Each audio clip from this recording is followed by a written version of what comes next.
من نوره ومن ضياه الكون أشرق والحياة الله أرسله لنا حتى نسير على خطاه.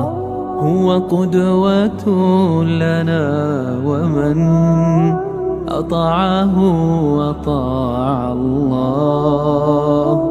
هو قدوة لنا ومن أطاعه أطاع